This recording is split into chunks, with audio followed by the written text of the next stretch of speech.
karena tahu untuk menanyakan soal insiden yang terjadi kemarin di desa Kota KDP Batu, Kecamatan Misawah. Mungkin seperti apa laporan teman-teman kepolisian? Jadi rekan-rekan media, ini terjadi sekitar jam 5:30 pagi kemarin, tanggal 3 April 2024. Ada seorang laki-laki inisial J. Ini yang diduga oleh keluarganya ODGJ.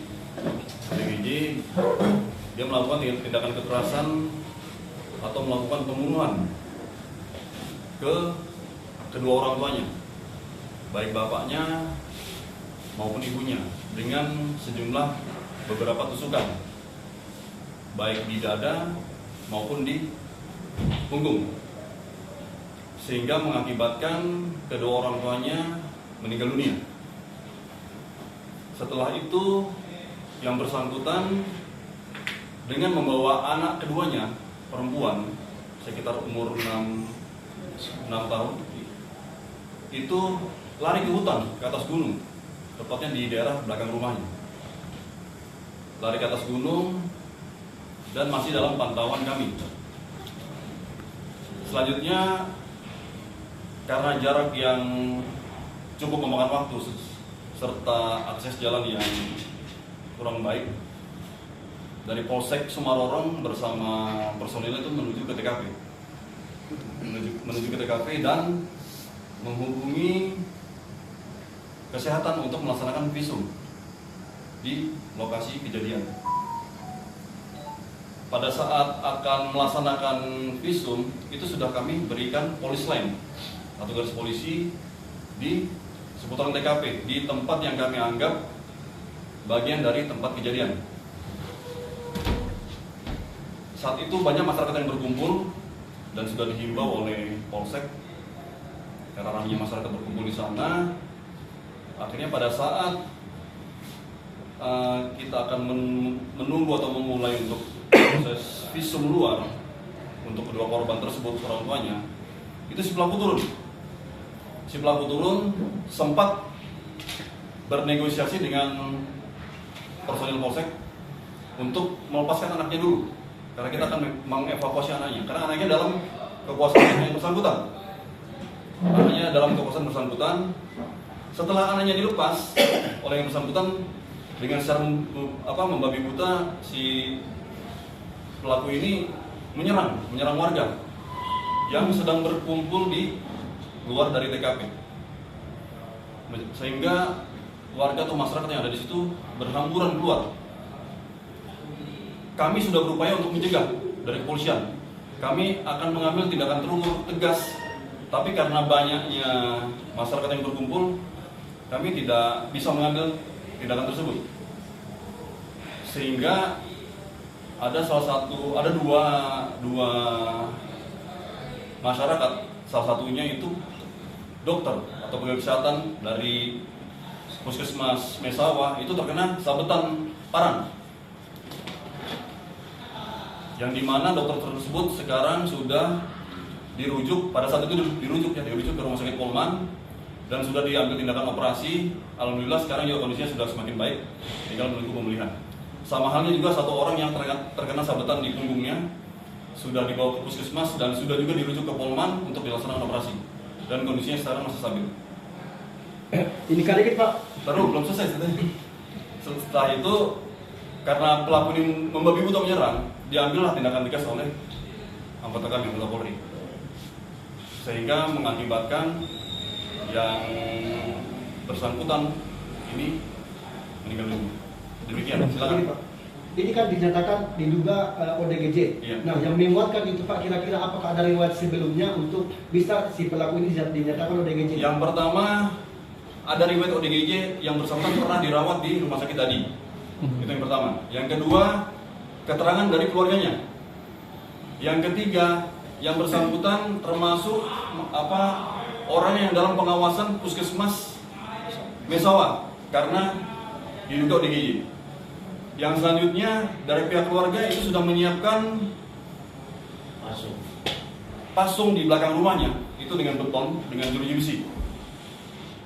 Demikian. Ini kan pada saat insiden kemarin Pak, ada dokter yang kena sabetan parang.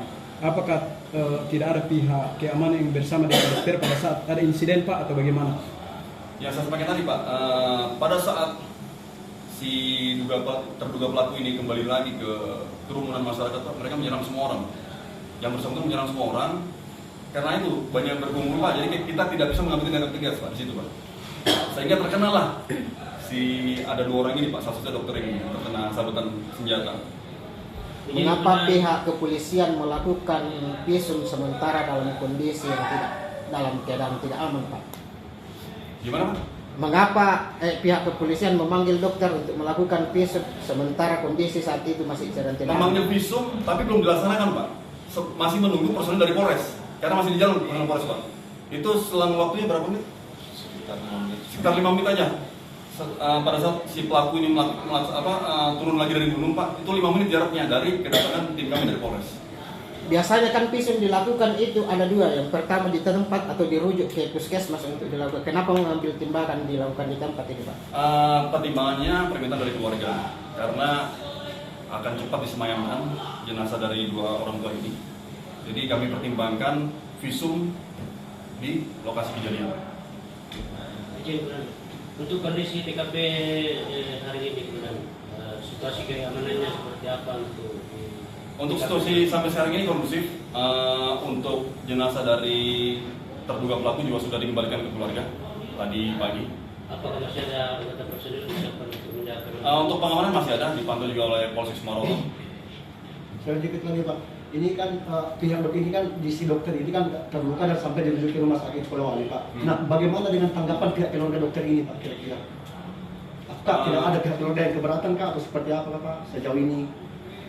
Kami berupaya untuk membantu dengan yang kami bisa karena ini situasinya juga spontanitas kemarin karena kondisi di lapangan juga tidak memungkinkan kami melakukan tindakan tegas yang seperti saya sampaikan tadi, seperti itu. Tetap kami akan memberikan penjelasan, memberikan pengertian kepada keluarga dari dokter tersebut. Berapa lama yang dibutuhkan kepolisian untuk melumpuhkan pelaku itu setelah dia melakukan penebasan terakhir? Setelah dia melakukan penebasan, dia kejar anggota, disitulah dilumpuhkan. Berarti tidak lama setelah itu. Mungkin ada motifnya Pak. Dalam rilis saya lihat ada 2 kali penembakan Pak. Apakah betul itu dilumpuhkan dulu di bagian lutut baru ke bagian mana lagi? 3 kali, itu sebelumnya peringatan dulu Pak ke atas. Peringatan ke atas baru tembak kaki Pak. Karena masih melawan baru ditembak. Berarti 3 kali tembakan ya? 3 kali udara Pak. Ada kemungkinan Pak, ini si pelaku ini punya masalah dengan orang tuanya Pak hingga ini, atau hanya karena motifnya diduga Tidak ada ini, Pak. Untuk sementara yang kami dapatkan tidak ada motif apapun karena murni yang bersangkutan ini diduga ODGJ karena juga ada riwayatnya juga di situ. Benarkah sebelum melakukan penganiayaan terhadap pembunuhan terhadap orang tuanya itu sempat mengantar istrinya ke Panah? Informasi dari keluarganya yang bersangkutan ini ke daerah Nosu melayat keluarga istrinya karena di sana kambuh sehingga dijemputlah oleh keluarga yang dari Misal sini untuk kembali ke Misal. Kalau ada syarat ya Pak, ini antara pelaku dengan korban, kan dia orang tua, apakah dia tinggal bersama atau dia hanya bertetangga Pak? Tidak, rumah TKP itu rumah korban, rumahnya yang bersangkutan di bawahnya. Berarti pada saat insiden istrinya tidak ada di lokasi? Tidak ada lokasi. Terkait postingan yang beredar kemudian, apakah benar bahwa si pelaku menghabisi nyawa korbannya di luar di halaman rumah, tidak di dalam rumah? Saya tambahkan untuk pada saat si pelaku menikam orang tuanya, yang pertama itu yang ditikam itu ibunya, itu TKP-nya berada di dapur. Pada saat itu hasil dari keterangan saksi bahwa ibunya pada saat itu masak di dapur. Nah, kami juga sudah melakukan olah TKP, memang ada bercak darah di situ di bagian dapur. Setelah dia tikam, pergilah itu korban ibunya ke ke halaman depan. Di situ meminta pertolongan. Nah, dia berteriak, sempat berteriak. Nah, keluarlah bapaknya, suaminya si ibu ini.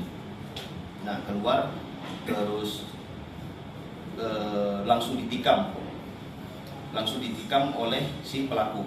Bagian apanya Setelah mereka ditikam, kedua orang tuanya ditikam, ibu dan bapaknya ditikam. Nah, si pelaku ini memindahkan jenazah orang tuanya ke dalam rumah. Dia memindahkan jenazah orang tuanya ke dalam rumah. Nah, setelah meninggalkan jenazah orang tuanya di dalam rumah, dia ambil anaknya. Yang kebetulan anaknya itu usianya kurang lebih 6 tahun. Nah, dia pergi membawa anaknya ke hutan belakang rumahnya. Nah, Jadi, lanjut. ya, silakan. Iya, kan dia mengantar istrinya dijemput, kan ya? Dijemput oleh keluarganya. Berapa lama setelah dijemput itu kejadian ini terjadi, Pak? Langsung Sekitar 2 hari. 2 hari. Kalau ini si pelaku Pak, dia sudah berkeluarga, dia memiliki berapa anak Pak sekarang? Yang kami ketahui kakaknya salah dua anaknya dua. Yang kebetulan anak yang paling terakhir itu umur 6 tahun, yang paling tua. Kemudian yang kecil itu 8 bulan. umur berapa komandan? Untuk usia pelaku itu 38 tahun. Pada saat kepolisian tiba di sana, pelaku ini berada di hutan. Pada saat pihak polsek mendatangi TKP, Ya. nah, bersama mungkin ada tokoh-tokoh masyarakat di situ, pelaku memang tidak ada di tempat, masih berada di dalam hutan. Nah, itulah mungkin yang menjadi pertimbangan pihak polsek untuk datang ke TKP. Jadi pada saat pembunuhan Pak belum diketahui warga sekitar Pak ya, sehingga si pelaku masih sempat memindahkan jenazah orang tuanya ke dalam rumah. Pada saat pembunuhan, pada saat pelaku menghabisi nyawa korbannya, belum ada warga yang tahu sehingga pelaku masih sempat memindahkan. Belum ada, tapi mungkin mendengar suara teriakan. Sedikit Pak. Sementara ini kan saksi ini kan karena yang ada di TKP kan sudah meninggal semua. Jadi keterangan itu belum bisa kami dapatkan. Apalagi Apa yang ditebas atau apa yang itu pertama kali kami pun tidak tahu. Biarpun kami punya data terkait ketusukannya. Cuma yang pertama kali ditebas kami nggak tahu karena saksi yang ada di TKP itu tidak ada semua gitu loh. Hanya bertiga ini aja. Pada saat si pelaku keluar dari hutan dan menikam lagi dokter dan satu orang lagi, apakah ada kalimat yang keluar dari mulut pelaku, misalnya ngomel atau teriak-teriak? tidak ada, Tidak ada. spontan langsung menikam. Jadi memang tidak ada orang yang menyaksikan itu, Pak. Tidak ada orang yang menyaksikan dia membantai keluarganya. Tidak ada, kecuali mungkin anaknya. Tapi kan anaknya masih di bawah umur. Iya. Itu juga yang menjadi dasar kami memeriksa anaknya. Sementara anaknya juga masih dalam pengawasan keluarga. Sedikit Pak, ini kan mungkin bisa dibilang warning bagi Kabupaten Mamasa Pak, ini kejadian. Nah, ke depan kira-kira apa lagi yang akan dilakukan untuk ketika ada ODGJ, apakah ada disiapkan tempat khusus atau seperti apa? Ya, jadi gini Pak. Dengan adanya kejadian seperti ini, kami sudah mengirimkan PR ke jajaran di Polsek, jajaran Polsek Polres Mamasa. Kami meminta data seluruh ODGJ dengan segala macam klasifikasi maupun riwayatnya di masing-masing desa binaannya. Jadi kami minta data tersebut, akan kami komputer nanti dan akan kami koordinasikan dengan instansi terkait. Jadi akan kami komunikasikan gimana cara mengantisipasi seperti ini. Karena ODGJ ini kan orang yang tidak normal, dan mungkin kami bisa proses secara hukum. Nah, harus ada langkah-langkah untuk mengantisipasi. Kalau kami dari segi keamanan, ya seperti ini. Kami akan berkoordinasi dengan pihak terkait seperti itu. Mungkin terakhir Pak, mungkin saya langsung saja ke 3 pertanyaan. Yang pertama bahwa pada saat si pelaku lari ke hutan, bagaimana dengan anaknya? Apakah tidak dilakukan penganiayaan dan sebagainya? Yang kedua, pertanyaan yang kedua, menjawab di media sosial itu terdapat pelaku yang pada saat sudah dilumpuhkan, dia saat itu sedang diborgol. Pertanyaannya diborgol dulu atau dilumpuhkan dulu baru diborgol. Ketiga, pertanyaan saya ketiga adalah bagaimana dengan SOP kepolisian Pak? Apakah sudah sesuai prosedur dengan tidak? Oke, saya jawab. Yang pertama nanti dijawab oleh Kasat. Yang kedua itu pada saat setelah dilumpuhkan, anggotanya memastikan khawatir masih melakukan penyerangan, maka diamankan dengan cara diborgol. Hanya memastikan saja itu. Borgol itu hanya memastikan bahwa yang bersangkutan sudah tidak melakukan perlawanan kembali. Itu yang kedua. Yang ketiga tadi apa? SOP. Nah, SOP. Kalau SOP sudah kami lakukan secara benar. Cuma memang situasinya di masyarakat, kalau seringkali kalau ada tempat kejadian, kami ada polisi kan orang pada menonton. Nah, ini jadi kendala buat kami. Sedangkan kami mengusir pun tidak pas juga di situasi seperti itu. Jadi seperti itu. Sedikit Pak Kapolres. Ya. Mungkin seperti anak yang pelaku umurnya kan baru 6 tahun itu, bos ya. 6 tahun. Pastikan dia kalau waktu itu pembunuhan, adakah dari pihak mana saja yang ini kan supaya anak ini tidak trauma atau gimana? Jadi untuk penanganan anak di bawah umur tentu kami bersama ya dengan instansi terkait, apakah itu dari dinas sosial untuk trauma healing atau dari dinas pemberdayaan perempuan. Tentu ini akan kita koordinasikan dengan pihak pemerintah daerah dan pihak-pihak terkait. Dan mungkin kami juga dari psikologi Polda itu ada trauma healing di sana, nanti tentu kita akan bersurat secara terkait dengan pemulihan trauma healing dari anak-anak ini. Oh ya. Satu tadi. Terkait kondisi anaknya ya, memang pada saat kejadian tidak ada tanda-tanda upaya penganiayaan terhadap anaknya. Jadi dia kenal betul dia anak saya, Pak ya. Ya, dia kenal anaknya. Dia tidak aniaya anaknya, tidak ada goresan sedikit pun di tubuh anaknya, tidak ada. Dan juga satu lagi saya tambahkan bentuk perhatian kami terhadap dokter yang terluka kemarin, karena itu juga menjadi bagian dari kegiatan kami di lapangan. Ini Kapolsek Sumarorong beserta personelnya juga sedang menuju ke RSUD Polban untuk memantau sama memberikan menjenguk pada yang bersangkutan. Demikian. Jadi bisa dipastikan Pak ya bahwa pembunuhan di sana itu kan karena modus misalnya dia dendam, dia tidak ada. Sementara ini yang kami dapat pastikan di lapangan itu murni karena yang bersangkutan sakit jiwa. Berarti murni Pak ya, udah gitu ya. Iya. Mungkin ada rekan-rekan yang mau melihat datanya ada di kami terkait dia terdaftar di identifikasi kasus ODGJ. Oh ya, sorry. Ya mungkin bisa. Asal sudah dibenarkan Pak. Ya. Bisa dirilis di grup Pak. Di grup Iya. Humas. Oh, iya. Oke, terima kasih. Ya.